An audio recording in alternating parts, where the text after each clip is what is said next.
ang ating magsusunod na tagapagsalita.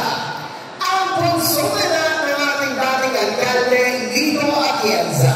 Isang broadcast journalist sa PTV at siya nila isang government network at natigit ang nasa kanyang puso ang pagiging isang misyonaryo.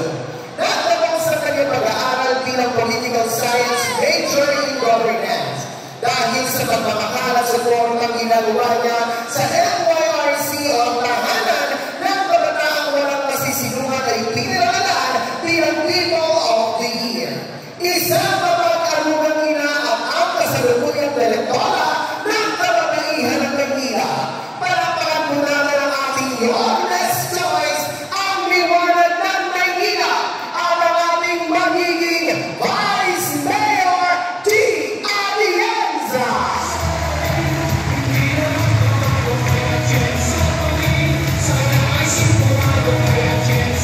Magandang umaga sa inyong lahat, District 4 na Alapay!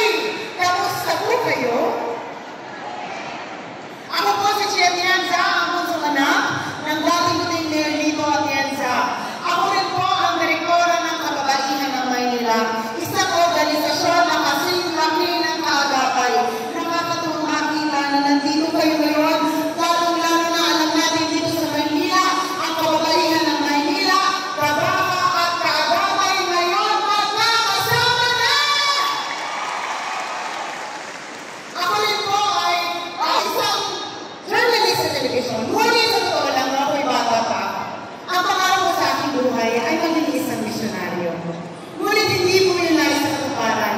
Kaya itinawag ko sa Panginoon kung saan man na akong karelang dadalhin, bibigbitin ko na lang doon ang puso ng isang misyonaryo.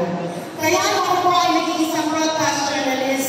Ginawa ko kong misyon na umikot sa ating bansa para kunin ang kwento ng ating mga kababayan na napag-iwanan sa laylayan ng lipunan. Ngunit sa paglilibot namin iwanan dito sa Maynila, nakita ko marami pa rin palang sektor ang napag-iiwanan.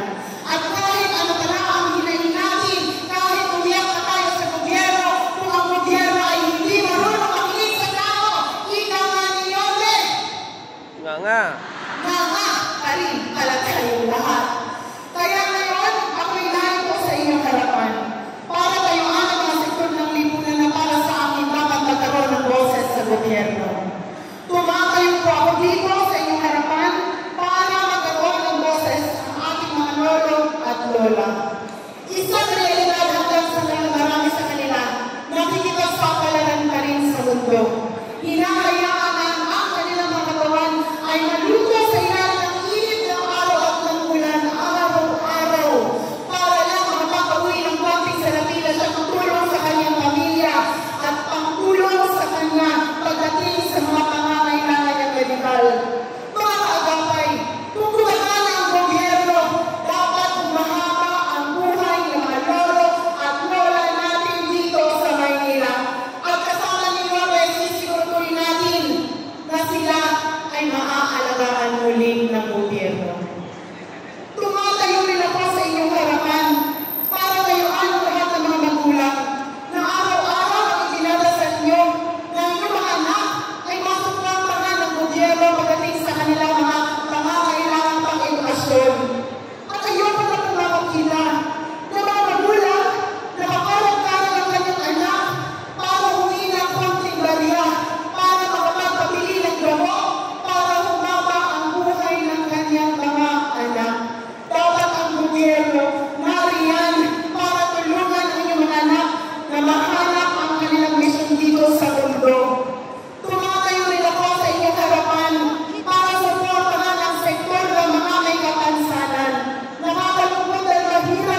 programa at polisiya na naging importante na siya ay alkalde natin dito sa Maynila.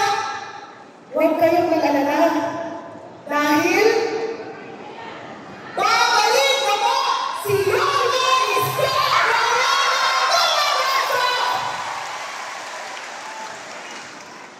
Ngunit kung maaari, sana isama niyo po si Chi Atienza. Ang trabaho po ng vice alkalde ay maging presiding officer, maging ina ng konseho, gumawa ng mga programa at polisiya na dapat angkop sa pangangailangan ninyo. Kaya kung kayo ay maghahanap ng vice alkalde balang araw, kailangan maghanap kayo ng isang tao na marunong makinig at marunong ipaglaban ang boses ninyo. Kung meron na ako isang bagay na kaya kong ipagmalaki sa aking sarili, bilang bunsong anak ng vice alkalde at alkalde ng Maynila, nakikinig na po ako dati pa sa boses ng mga Manileño at ginagamit ang aking boses para kayo ay mapakinggan ng gobyerno. Sa totoo lang po, ako ang hinubog ng aking ama, ng Panginoon, at ng pagkakataon para ipagpatuloy ang anasipin niya dito sa Maynila. Ako po'y nakapagtapos ng political science major in governance 25 years ago. Pasensya na, ang akala ng iba, bata pa ako. 43 years old na po si Chi Atienza, may katulog po ako malalaking anak, at hindi na po ako dalaga. Dalaga po ako. Alam niyo, ang aking ama ay naging isang epektibo at magaling na vice alkalde. Isang vice alkalde na may integridad na sumuporta sa kanyang alkalde. Kaya mga kaagapay, makakaasa po kayo na balang araw, susuportahan ko po ng buong po si Yorme Isko Morena Dalaso! Dahil naniniwala po ako na ang suporta ko kay Yorme ay suporta ko sa bawat miyembro ng kaagapay na narito ngayon. Alam niyo po, dahil ang pangarap ko sa aking buhay ay maging isang misyonaryo, ang sinabi ko kay Yorme, dadalhin natin ang pagiging misyonaryo dito sa lungsod ng Maynila. Habang inaayos namin ni Yorme ang inyong mga minimum basic needs, ang suporta na ibibigay ko kay Yorme at sa inyo ay livelihood.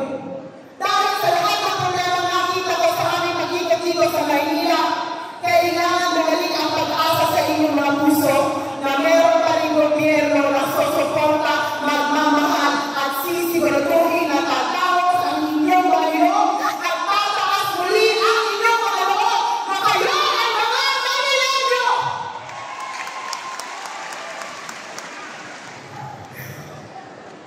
Mga kaagapay, alam ko po na marami na kayong natulungan ng mga kandidato na nanalo. Magpakonsihal, congressman, vice alkalde, alkalde. Inaaray ko po ang aking sarili sa inyo. Sana tanggapin niyo ko bilang anak, bilang apo, bilang kapatid, at bilang kaibigan. Dahil makakaasa kayo, alam ko mahal na mahal niyo si Yorme. Susuportahan ko po ang lahat ng mga programa at polisiya na nag-importante sa inyo na napalitan ang administrasyon ngayon at sisiguraduhin namin na kasama ni Yorme na maibabalik ang lahat ng ito. Ngunit kung tutulungan niyo po kami ni Yorme, ako rin ay nakikiusap sa inyo lahat. Sana tulungan niyo rin po ang aming congressman, si Congressman Jenny Villanueva! At kasama na rin po ang lahat ng mga konsihal namin under Yorme's choice. Alam niyo, ang tawag po sa akin ay liwanag ng Maynila. Sa totoo lang po, ang gagawin ko lamang ay sindihan muli ang pagliyak ng apoy sa inyong mga puso. Bumalik ang pag-asa sa inyong mga puso na mabalik na ang isang gobyerno na tutulong sa inyo. Mga kaagapay, pagsuliklab na po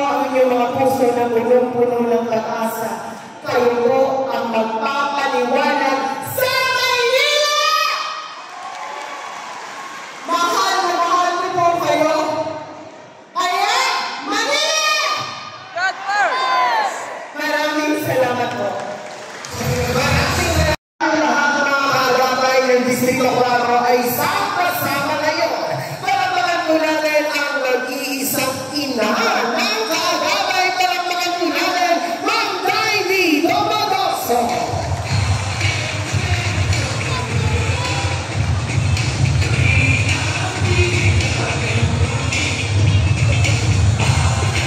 Maraming salamat po, Ma'am Daily Domagoso. At sa mga pagkakataon po ito, mga minamahal po namin kaagapay, sabay-sabay mo na po natin panoorin to.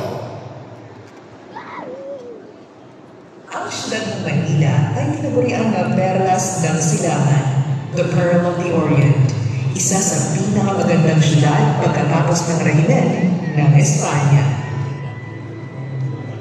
Subalit sa kasamaang palad, ito ay binasag ng digmaan noong panahon ng Hapon.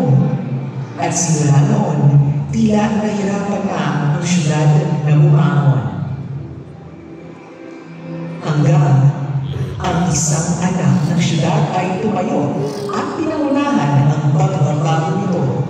Mayor-elect Isko Moreno tumakbo sa role of his leaves to bring back the city's lost glory. Ibabalik ko na po ang kalye sa mga taga-lungsod ng Maynila. At sa kanyang paglilinis ng siyudad ng Maynila, ginawa niyang araw ang gabi at hindi siya nagpahinga para lang sa aluparan ang kanyang mga pangarap sa mahal niyang siyudad.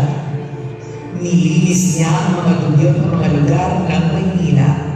Unang-una, ang Divisoria, Lagos-Dilan Underpass, at ang Hidden Garden sa tapat ng post office. Ang mga liwasan ay kanyang pinaganda, kagaya ng Cartilla, Arceras Park, Andes Circle, at ang paraiso ng mga batang Maynila.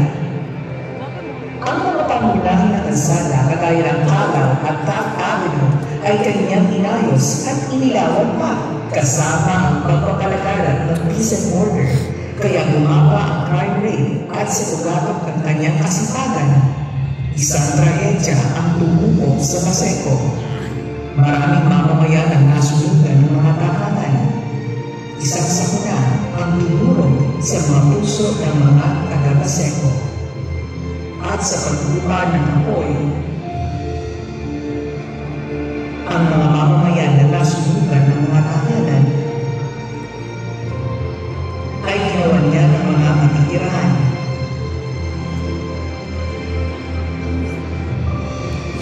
Pagkatapos ng 3 buwan, ang mga nasunugan ay meron ng muling tahanan. Nag-alab ng gusto ang kasipagan ng batang Maynila.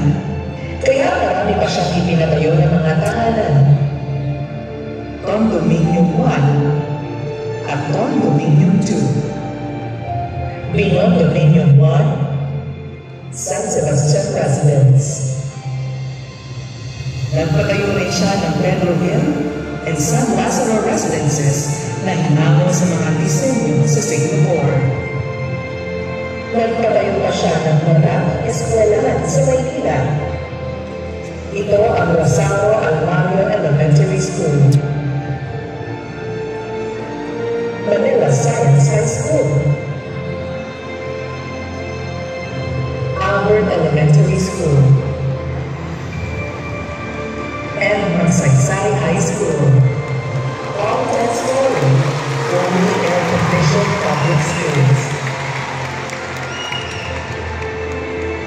Sinundan niya ito ng pagkamutan, kagaya ng Paseco Hospital, Hospital ng Maynila na may makabagong kagamitan na panggamot, kagaya ng CT scan, MRI machines, robotics, at dialysis center para sa mga pasyente na walang pagbayad ng ospital.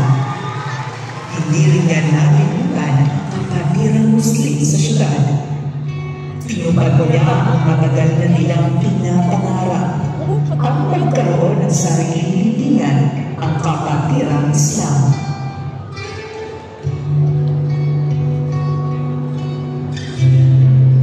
At sino ang hindi makakalimot sa madilim na yugto ng ating bansa, ang pandaigdigan na pandemya.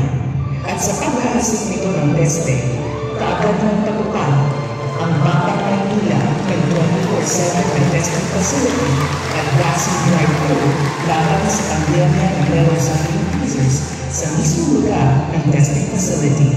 Hindi pa natapos ang mga solusyon na naisip ng Batang Maynila para labanan ang pandemya at dahil sa kakulangan ng mga paglamutan sa buong bansa, ang Batang Maynila ay mabilisan na naisip ng solusyon, ang Manila COVID-19 Field Hospital.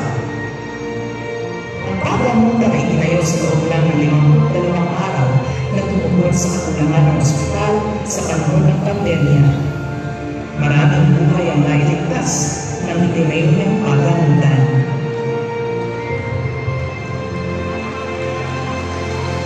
Sa panahon ng iyon, umalibalas, umalatang, at nakabalik ang tayo ng Maynila. Now together, let's make Manila great again.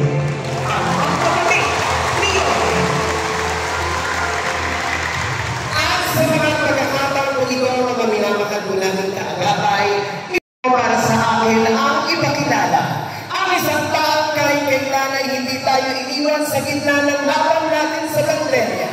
Ang isang taong tunay na nagbigay ng pagmamahal, malasakit at lalagigit ang naging kaagapay natin lalagigit sa oras ng ating pangangailangan. Ang batang galing sa hirap, nagsumikat. Ang batang Maynila, Lore Isko Moreno Tomagoso.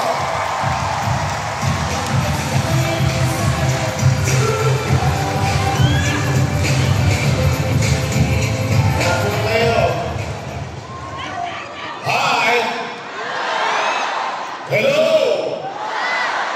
Sino kaya ang pinakagising? Mga colleagues, ha? Oh, hi! Hello!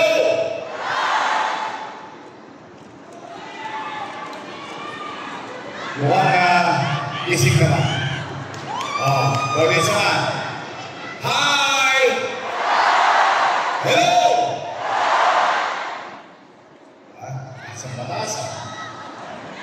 Kayo. Hi! Hello! Ano na? Kayo na. Hi! Hello! Oh, good morning! Maraming salamat sa Diyos at nakarating kayo ng ligtas. Alam ko, malayo ito sa inyo. Kaya lamang, wala tayong lugar na mahanap, na komportable, at kasya tayo lahat. We've been doing this since yesterday with District 1 and District 2. Today, District 4. Mamaya, District 6. Napakarami po natin mga kaagapay sa buong Maynila. And I would like to welcome yung ating mga bagong miyembro sa kaagapay ng lungsod ng Maynila. Ipagpapauna ko na ang pasasalamat sa bawat isa sa inyo. Marami dito, since 2007 pa namin kasama. Marami na kayong produkto ang kaagapay. Una, ang unang-unang produkto ang kaagapay ng Maynila sa mundo nag-produce ng isang konsihal. 23 anyos na konsihal. Matapos ang ilang taon sa buong Maynila, nakapag-produce ng 36 out of 36 ang kaagapay ng lungsod ng Maynila na mga konsihal natin dito sa syudad. Hirap, ito pa ang masakit, lalo na sa mga bagong miyembro. Gumagastos pa ang kaagapay para lang kami mailagay sa pwesto. Kaya, good luck sa inyo. May Tos Gaston. But hindi lang yan. Ang kaagapay nagpulos ng 6 na congressman sa 6 na distrito ng lungsod ng Maynila. At hindi rin doon nagtapos. Ang kaagapay ng Maynila ay nakapagpulos ng 2 vice mayor. 2 po. Ako at yung isa dyan. Sa kanya pala yan. Kaagapay rin Tama pala. ba? Tama ba?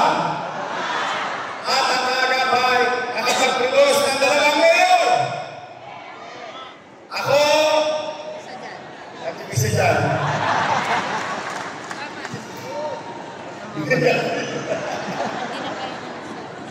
Ay, masaya naman lang.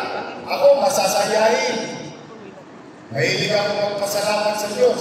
Okay, bakit?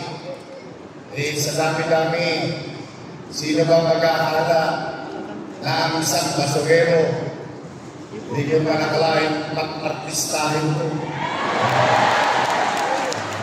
Nakihul pa lang ang nanay ko na maayos eh. Nakikasalan nanay ko. Patuhod na pwede palang maging mayor. But, hindi naman ako magtatagumpay kung wala ang tulong ng mga batang Maynila sa ating lungsod. Eh, bakit ko pinagpapasalamat sa inyo na nagtagumpay sila? Pwede good for them kung nagtagumpay sila. Eh, pinagpapasalamat ko naman sa inyo sapagkat hilingi ko sa inyo sila at ginawa niyo naman ang inyong parte. Kayo, kung nagtigasan na ang mga leeg nila, nagka-stick-neck na, wala naman tayong magagawa doon. Sila naman ang magdadala. Pero ang paniwala ko sa kaagapay, kung kayo ay nakakagawa ng produkto, kung kayo ay nakapagbibigay sa pwesto ng mga halal ng bayan, kaya nyo rin silang alisin sa kanilang pwesto. Tama ba? Tama! Kaya ba? Pwede ba? Sabi ko na nga ba? Pero, mga kaagapay, bukod sa pagpapasalamat, ang gusto ko lang ipaalala sa inyo. Patuloy kayong magpakababang loob. Katulad ng lagi namin sinasabi since 1998 into law, since 2007 in the entire city of Manila, sa lahat ng mga membro ng kaagapay. Magpakababang loob kayo lagi, ngunit you have to be firm. Mababang loob, pero matigas. Matigas na hindi ibibigay sa inyong paniniwala na kayo ay magluluklok ng mga leader na tunay na maglilingkod sa atin at sa ating komunidad. Huwag kayo magagalit. Alam ko, nag-aalimpuyo na kayo. Ang gigigil na kayo. Dahil 5-5 na ang siraan ngayon. Tumpukan ang laban. Kaliwat kanan. Ayaw tumigil. Araw-araw. Pero talagang ganun yata ang politika. Nakalulot isipin. Kayo mga dati.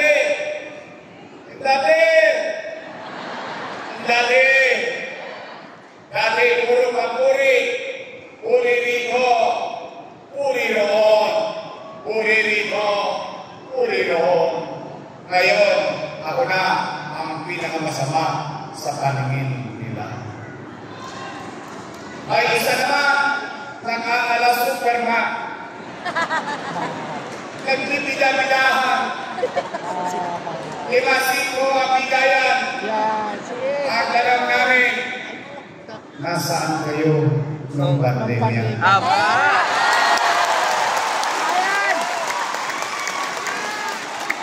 Madami pala silang pera. kailangan namin nung pandemya, hindi namin kayo matagpuan. Ngayon, kapitbahay na namin kayo.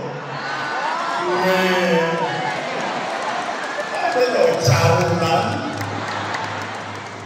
Matatalino ang mga taga-Maynila. Alam ninyo ang nangyari. At I think in our generation, tayo, na mga nangabuhay ngayon, someday somehow, magpapantay din ang panangin. Pero habang tayo nabubuhay, hindi natin malilimutan sa ating karanasan ang hirap, takot, pangamba sa araw-araw na ginawa ng Diyos noong panahon ng pandemya. Magiging bahagi siya lagi ng ating kwentuhan sa ating mga anak, sa ating mga kamag-anak at kaibigan at tahanan. Hindi niya mawawala. Kaya ang tanong namin, nasaan kayo noong pandemya? Wala. Nowhere to be found. Ngayon, parang Superman na. Nagkagaling-galingan. Salam, mga kakapay. At least, meron man ako itatangos ng ilog sa inyo. Yung hirap, uwian, pagod na inalay niya sa amin para kami magtagumpay. I hope yung napanood yung video, hindi mo kayo naipahiya sa mga kaibigan, kamag-anak at kaibigan. Buwan lamang, nakita ninyo at nasabi ninyo na yung inyong pinaglaban, yung inyong pinagtakol, yung inyong itinaguyod ng mga leader, naglingkod ng tapat sa ating lungsod ng Maynila. Kaya, kagabay, totoo ba? Totoo ba? Totoo ba? Totoo ba? Kaya ninyo maglagay sa pwesto ng mga lingkod bayan sa ating lungsod ng Maynila? Totoo? Totoo? At totoo rin ba kung kayo ang naglagay, kayo din ang mag-aalis sa kanila? Handa na ba kayo? Handa na ba kayo? Handa na ba kayo? Gusto nyo ba ibalik natin ang kaaliwasan? Lipunin natin ulit ang katubyutan ng Maynila. Bakit tayo para bang nilikwa na natubyut ulit ang Maynila ngayon? Gusto nyo bang tapusin natin ulit yun? Gusto nyo bang palayasin natin ulit ang mga Tolonges? Kilala nyo ba si Eddie? Si Buddy? Aalisin na natin ang mga Tolonges muli sa Maynila. Ibabalik muli natin ang kapanatagan ng pamumuhay sa lungsod ng Maynila.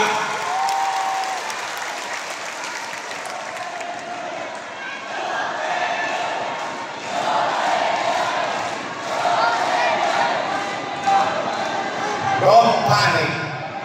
So organic.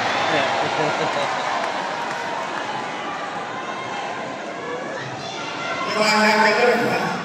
Huwag kong itetres yan, sasagad yan. Masaya ako. Ay tuloy na naman. 85 days to go. Kaya niyo ba? Kakayanin niyo ba? Kaya naman ito lahat. Dahil naniniwala ko sa inyong kakayanan. Ngayon, narito na tayo. Sa Marso 28, magsisimula ng laban. Mag-iikot na tayo muli. Kami iikot, kami buong nag-i-orchestras. Kaya naman, kung pwede, Wilco, gusto niyo ba ibalik ang gobyerno mabilis umilos? Gusto niyo ba yung gobyerno may tainga sa tao? Gusto niyo ba yung gobyerno hindi na nalutunaw sa lungsod ng Maynila? Ang pakiusap ko, huwag ninyo akong bibigyan ng mga tulongis na kasama. Yun ang sikreto ng isang gobyerno mabilis umilos. Alam naman natin, kapag naipanaglag na sa iba, wala nang gagawin nyo kundi kontrapelo. Kontra rito, kontra ro, kontra rito, kontra ro. Kaya, ang pagsuyo ko lang, bahal, may panahon pa, magmuni-muni kayo. Pag-isip-isip kayo. Ang pagisuyo ko lang, nagawa nyo na dati, kaya nyo gawin muli. Pwede ba? Your next choice is straight! Straight! Talaga?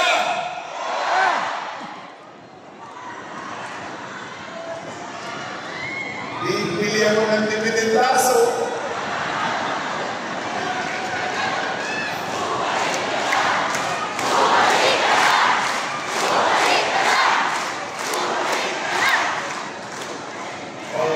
Andito ang antigo ng 4, Rino Tolentino. Attorney Lenny Quintos. Ang bunso ng 4, Eunice Castro. Hindi tao.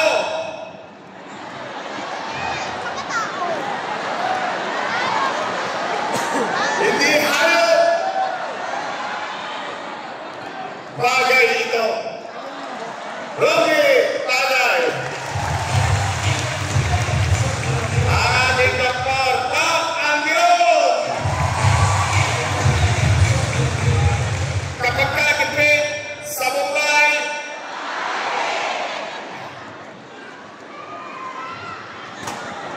ay abot na kayo. Huwag ka maganda. Gout lang yan. DJ Tagachi! Congratulations, District 4. Elips ako sa inyo. Bakit? Pag kayo bumoto na ng congressman, tinatapos nyo ang termino.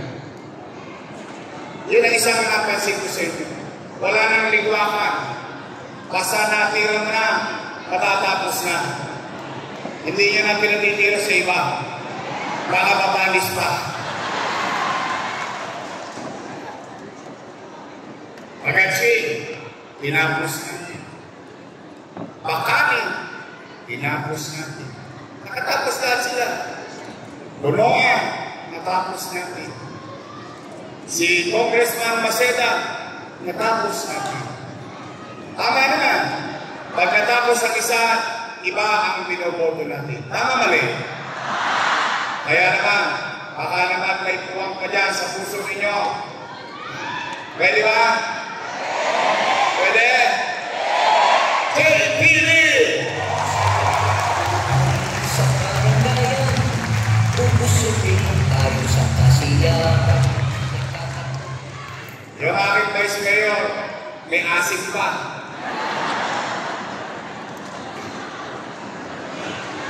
Walang talaga. Dalamin. Siya po ay graduate ng Lasal. Yes, mahilig ako sa Lasal. Yan yung sinaining. Lasalista yan. Pa-English pa yan. Nadali ko sa Genti.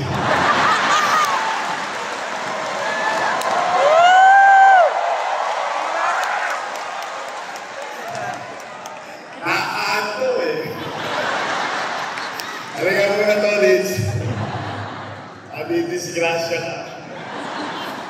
Ang aking Vice Mayor ay graduate ng Lasal at particular political science.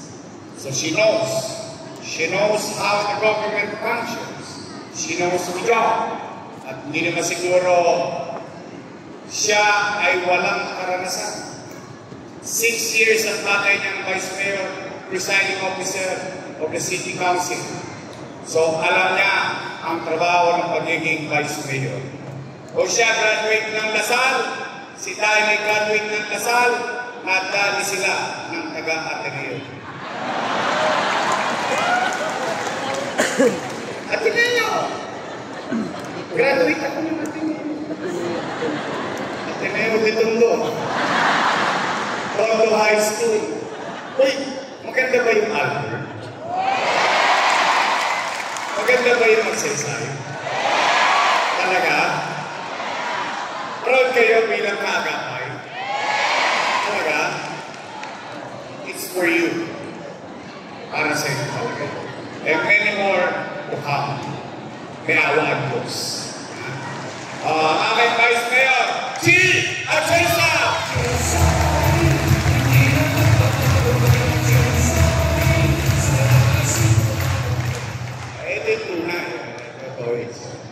Si Daily, malakpakan natin si Daily, hindi yung kandidato.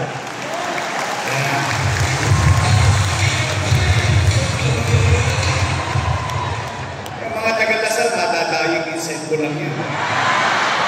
Yari na. Tapos lalawayan mo na.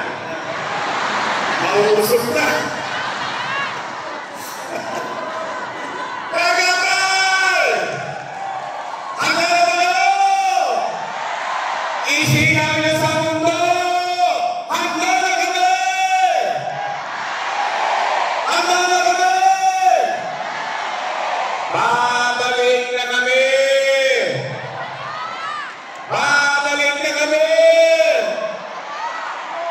Mag-iingat kayo sa pag-uwi.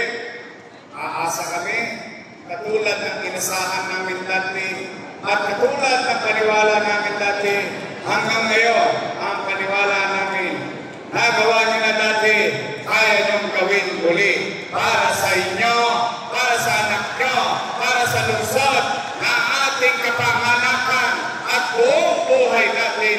Dito na tayo nagpamilya.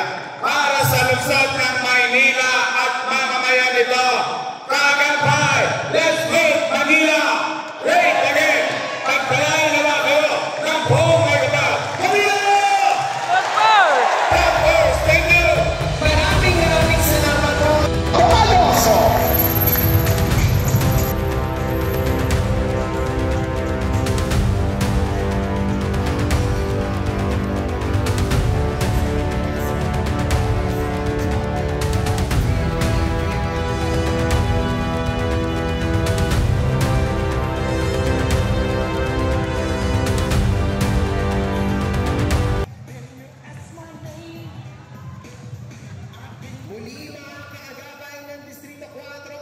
Maraming salamat po sa inyo po pagbibigay na pagkakataon na makasama po namin kayo ngayong umaga. Muli po, isang malakas na palakpakan naman po, Vice Mayor Chi Atienza at Yorme Isko Moreno Dominguez. At hindi po na natin po magiging kinakawan sa Kongreso, Congressman Joel J.T.V. Villanueva at ang ating din po mga magiging venue. Ang ating po mga staff ang siyang lalapit po sa inyo upang i-assist po kayo papalabas sa isang maingat at lalo din po ay upang maiwasan ang siksikan, ang tulakan, lalo din po ang wag naman po sanang aasahan natin maling pagkakataon. Kaya po muli po, manatili lamang po tayo nakaupo sa ating pong mga upuan. At panawagan po kay Nanay Rosahenia Viloria. Nalaglag po ang inyong pong ID. Ayan, Nanay Rosahenia Viloria. Ay, ang susi po, MR. Yan. MR. Sige, bago natin ibigay yung susi kay Kuya. I-check muna namin ang ORC. Barangay Certificate, MI. Muli po sa atin po mga kaagapay ng Distrito 4, manatili lamang po tayo nakaupo sa ating po mga upuan at ginagawa na po natin ang isang maayos, organisado at may sistemang paglabas ay upang maingatan po kayong lahat sa inyong pong pag-uwi at lalo tigit sa pagbaba po sa ating pong mga hagdanan.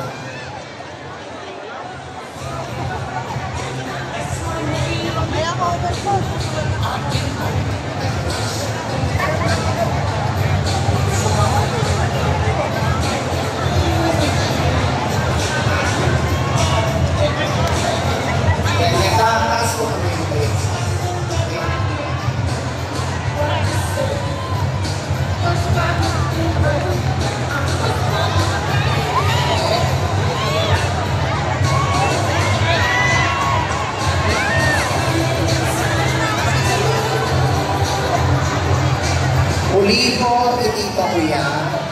Baka po meron po nalaglagan po ng susi ng motor. Ayan.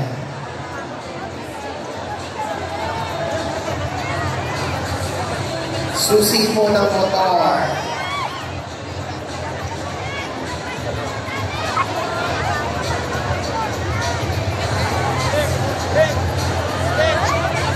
Muli po sa ating po mga kaagapay, manatili lamang po tayo muna nakaupo sa ating po mga upuan at hayaan po namin ang ating po mga staff ang siyang gagabay po sa inyo sa isang maayos, organisado at maingat na paglabas.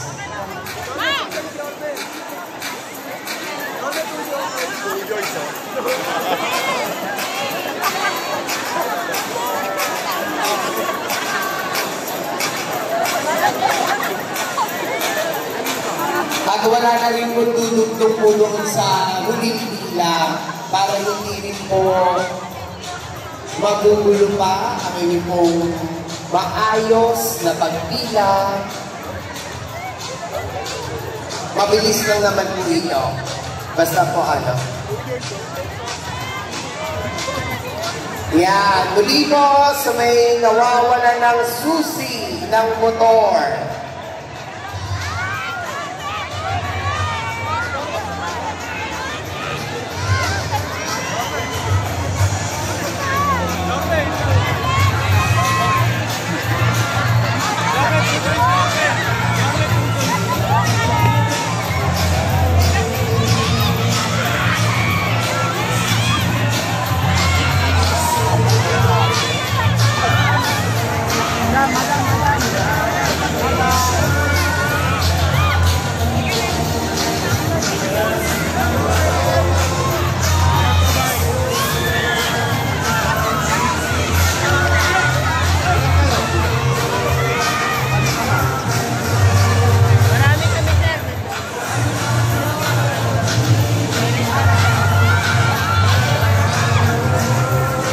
Yan, sa ating pong mga kaagapay, muli po ang pakiusap para po maayos ang ating pong pagbata at maingatan mo ang lahat. Muli po ay pinapayuhan po namin. Magupo muna po kayo sa inyong mga upuan.